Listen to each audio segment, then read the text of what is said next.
If you've made it this far, you're part of our story now. We'd love to know. Where in the world are you watching from?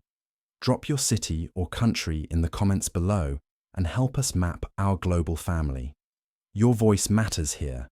And if this story stirred something in your heart, make sure to hit that subscribe button and turn on notifications. A brand new episode drops tomorrow. One filled with twists, revelations, and a moment that might just change everything. Don't miss it. Let's keep sharing these unforgettable journeys together. She thought he was poor, until his billionaire. Mum crashed their wedding with armed guards Ava. Mitchell never imagined her wedding day would begin with anxiety bubbling beneath her ivory lace dress. It wasn't the vows that worried her, it was the uncertainty of her future with Logan Bennett. To her, Logan was kind, simple, and lived a modest life, working a regular job in IT support. He didn't drive a fancy car or flaunt expensive watches. In fact, he often talked about budgeting and saving, which made Ava assume his family too, lived paycheck to paycheck. But love, she told herself, wasn't about wealth. It was about loyalty, kindness, and the ability to build a life together, even if it started small. Her father, Thomas Mitchell, had always been skeptical. You sure about this guy? He'd asked more than once. There's something about him that doesn't quite add up. Ava brushed it off. Logan was humble, not secretive.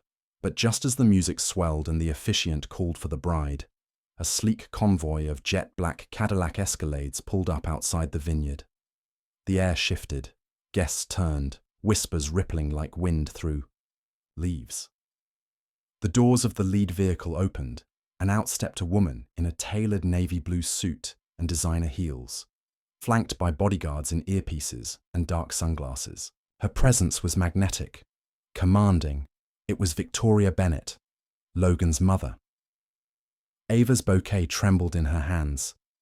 She'd only met Logan's mum once, briefly, under very casual circumstances.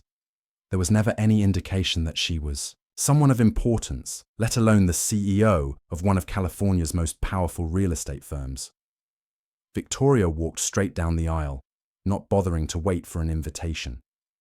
"This wedding is not happening," she declared, her voice calm, but cold, like a knife dressed in silk. "Not until the truth is out." Gasps filled the air. The officiant froze. Logan, standing at the altar, clenched his jaw. "I will not let my son, Logan James Bennett, heir to Bennett Enterprises, marry a woman who built this entire relationship." "On lies and manipulation," Victoria said, scanning the stunned faces in front of her. "He may not flaunt his wealth, but he's not poor, and this wedding deserves the truth." Ava couldn't breathe. Her legs weakened. All this time, she thought Logan had nothing, when in fact, he had everything. And he never told her. People murmured. Phones came out. Someone even started recording. Ava turned to Logan, her voice barely audible. "Is this true?" Logan's eyes locked onto hers, soft, sincere, but heavy with something she couldn't name. Regret? Love? Fear? He took a step forward, then another, reaching for her hand. "Yes, Ava," he said quietly. "It's all true. I didn't tell you, not because I didn't trust you, but because I wanted to know you loved me for who I was. Not for the name, not for the money, just me." The vineyard had gone silent. All eyes were on Ava now. What would she do? What would you do? The vineyard, once a place of romance and celebration, now felt like a courtroom. Ava's heart raced as she looked around at the guests, friends, distant relatives, co-workers, everyone frozen in awkward silence. Her mother covered her mouth, in shock. Her father glared at Logan with narrowed eyes. But the loudest presence was still Victoria Bennett, Logan's mother, standing tall in her heels, unbothered by the weight of the scene she just dropped on them all. "You could have told me," Ava whispered to Logan, her voice trembling. "Before today, before all these people." "I wanted to," Logan said gently, "but I was afraid you'd see me differently, that you'd walk away." Before Ava could respond, Victoria clapped her hands once, sharply. Enough of this. The guests deserve to know the full story before this farce goes any further. The word farce hit Ava like a slap. Victoria stepped forward. My son has always followed his heart, often to a fault. But this, she turned to the crowd, this isn't just about love. It's about deception. Then she signaled. Out of nowhere, a young woman in hospital scrubs emerged from the crowd, Dr. Melissa Grant, who introduced herself with a rehearsed calmness. In her hands, she held 2 documents. I'm sorry, she began, eyes on Ava, but I can't stay silent anymore. Miss Mitchell paid me to forge a medical report stating she had cervical cancer. It was fake. She told me it was the only way to keep him. The room erupted. No! Ava shouted, her voice cracking. I never did that. I don't even know her. Melissa's face twitched. You gave me $5,000 in cash. I have security footage from the hospital. Logan's expression darkened. Ava turned to him. You know I would never do that. You have to believe me. Victoria raised, an eyebrow, smug. Oh, so now you want him to believe you, when everything says otherwise? Logan said nothing. The silence stung more than his words ever could. Thomas Mitchell, Ava's father, stood up from his seat. This is a setup. My daughter wouldn't pull something like this. What game are you playing, Mrs. Bennett? But Victoria didn't back down. I'm protecting my son from being used. If your daughter is innocent, she'll have her chance to prove it. But this wedding, it's over. No. Logan finally said, stepping between the 2 families. It's not. Everyone turned to him. I don't care what anyone says. Ava, did you do it? I swear to you, Logan, she said through tears. I didn't. Logan looked around at the confused crowd, at the torn faces of both families, and then back at the altar. Then I'm marrying you. Not today, but soon, on our terms. Not in front of cameras or accusations or threats. Victoria scoffed. But Logan didn't flinch. I'm done letting other people write our story, he said. From here on out, it's ours. And just like that, he took Ava's hand, and they walked off the stage, into the unknown. They didn't make it far. Just as Logan and Ava stepped off the altar, a voice rang out, shaky but loud enough to stop them. I have video proof, Dr. Melissa Grant called after them.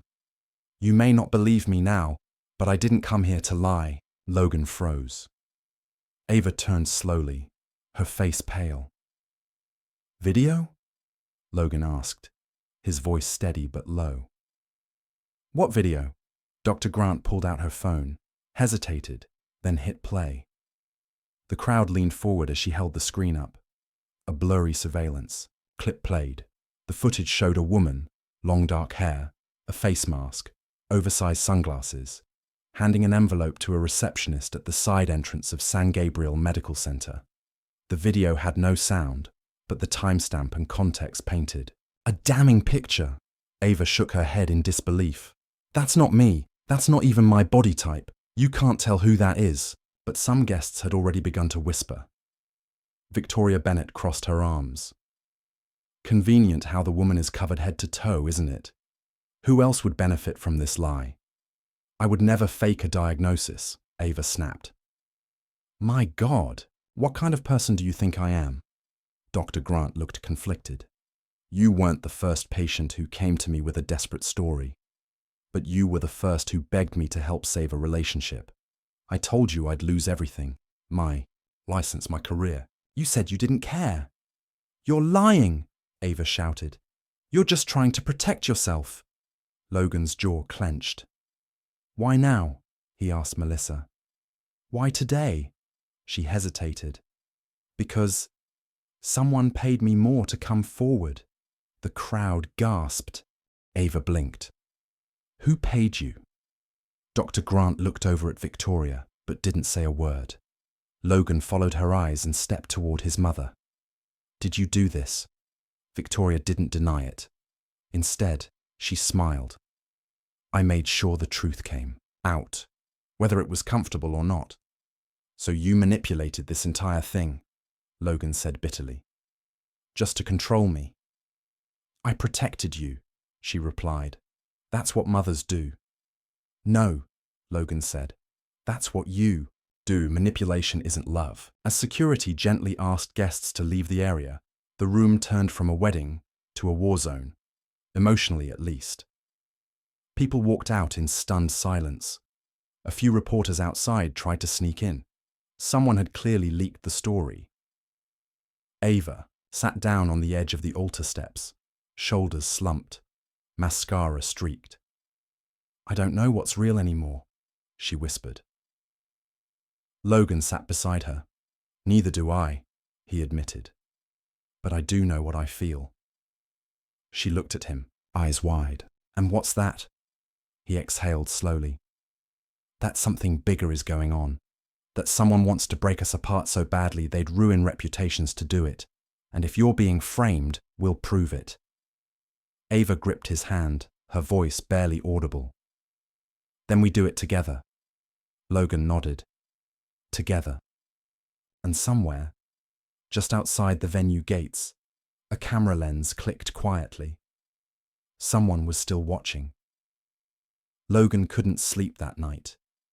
He sat in his apartment, tie loosened, jacket thrown across the arm of the couch, watching the local news, replay clips from what they were now calling the wedding scandal at Napa Ridge. Aerial drone footage of black SUVs, panicked guests, and a bride with streaked makeup filled the screen. Ava's name was trending. So was his. The headlines didn't ask questions. They made assumptions. Wealthy heir nearly marries cancer faker. CEO's son walks away from wedding after fraud allegation. He muted the TV and stared into the silence. Ava hadn't called. He didn't expect her to. The last thing she needed was more pressure. But something deep in his gut told him. This wasn't over. Not even close. The next morning, Logan pulled into Ava's driveway in a navy Ford pickup. Nothing flashy, just familiar. He stepped out and saw her sitting on the porch swing, wrapped in a hoodie, hair tied back, eyes red from crying, or maybe from fighting. When she saw him, she didn't move, just whispered, "Why are you here?" "Because I should have never left your side." She looked away. "You don't trust me." "I didn't say that. You didn't have to." Logan stepped forward, pulled out a manila envelope from his coat, and handed it to her. "I spent the night digging. This is from the hospital's internal system. The login used to upload that fake report. It wasn't yours. It wasn't even Dr. Grant's." Ava opened it, eyes scanning quickly. It was accessed from a third-party remote server registered to someone named Julian Reed, Logan continued. "Does that name mean anything to you?" Ava stiffened. Her grip on the paper tightened. "He was my ex," she said slowly. "We broke up 2 years ago. He didn't take it well." Logan nodded. "Looks like he took it very personally." Ava stood up. "Why would he?" "Because someone paid him," Logan said. "And I have a hunch who." He didn't have to say the name. Victoria Bennett. "Your mom?" Ava said, barely breathing. Logan looked down. "She's done this before. Quietly, controlling people, hiding assets, setting up employees to fail if they step out of line." Ava turned to him. "So what do we do now?" He didn't hesitate. "We fight back." She stared at him, unsure. "You'd go against your own mother?" "I'm not going against her. I'm standing for you." "There's a difference." Silence. Then she whispered, "Even if it costs you your family?" He reached for her hand. "Even if it costs me everything." Tears welled in Ava's eyes. "I don't deserve that." "You don't have to," he said. "You just have to believe we're stronger together." In the distance, a black SUV rolled past, slowly, deliberately. Logan didn't look back. Neither did Ava. They just held each other's gaze. Two people caught in a storm that hadn't even reached its peak. And this time, they were ready to face it, side by side. The truth was out. but peace was still miles away. 3 days had passed since Logan and Ava confronted the truth behind the fake report. The hospital confirmed the breach.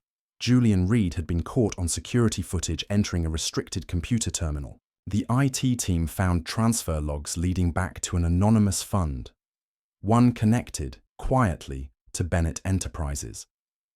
But none of that mattered to Victoria Bennett. She didn't deny it. She didn't apologize. She simply called it intervention. Logan hadn't spoken to her since. She'd sent him one text message. "You'll regret choosing her." He didn't answer. Meanwhile, Ava tried to stay grounded. She kept herself busy, back at work, checking in on her dad, blocking reporters who somehow found her number. But every night, the fear crept in. Would Logan crack under the pressure? Would he turn back? But he didn't. In fact, he showed up that Friday morning with 2 coffees and a quiet smile. "We're still on, right?" he asked. She blinked. "Still on for what?" "To finish what we started." He held up a marriage license. No press, no guest list. Just us and the county. Courthouse. Ava's heart skipped. "You still want to marry me? After all this?" "I never stopped," he said. They signed the paperwork that afternoon. Just 2 witnesses. No cameras, no drama. It wasn't what they dreamed of, but it was real, legal, untouchable. But the calm didn't last. That evening, as they walked hand in hand into Ava's father's house, Thomas Mitchell was waiting, with folded arms and a face full of tension. "You did it without us?" he asked quietly. "We had to," Ava replied. "It wasn't safe to wait." Her father nodded slowly. "Then I need you to hear this. I'm proud of you. But I don't trust his family. And I don't know if I ever will." Logan stepped forward. "I understand, sir. But I promise you, I'm not my mother." Thomas looked him in the eye. "I hope you're right, because if she ever comes near my daughter again, I will handle it my way." Logan nodded. "You won't have to." But across town, Victoria Bennett was already planning her next move. Inside the marble-lined halls of her corporate office, she sat at her desk, watching surveillance footage of Logan and Ava at the courthouse. Her assistant entered quietly. "Should I cancel the gala next week?" Victoria didn't blink. "No, send them invitations." The assistant hesitated. "Even after everything?" Victoria smiled coldly. "Especially after everything. Let's see how long their love lasts in the real world." Back at Ava's house, she and Logan sat on the back porch, wrapped in one blanket, watching the stars. "Do you think they'll ever accept us?" she asked. Logan shrugged. "Maybe not. But they'll learn one thing." "What's that?" "That we're not going anywhere." And under that quiet sky, for the first time in a long time, they didn't feel watched. They just felt married. What would you have done if you were in Ava's shoes, or Logan's? This story isn't just about love. It's about trust, betrayal, family pressure, and the strength it takes to stand by someone when the world tries to tear you apart. We'd love to hear your thoughts. Do you think Logan made the right choice? Can love truly survive when both families are against you? And what about Victoria? Was she protecting her son, or crossing the line? Drop your opinions in the comments below and tell us where you're watching from. We're building a global community of story lovers just like you. Whether you're in New York or Nairobi, we want to know you're here, reading and feeling every beat of this emotional journey with us. And don't forget, if this story moved you, hit the subscribe button and turn on notifications. A brand new episode is coming tomorrow, and trust us, it's going to change everything. This is more than just a story. It's a conversation, and your voice matters.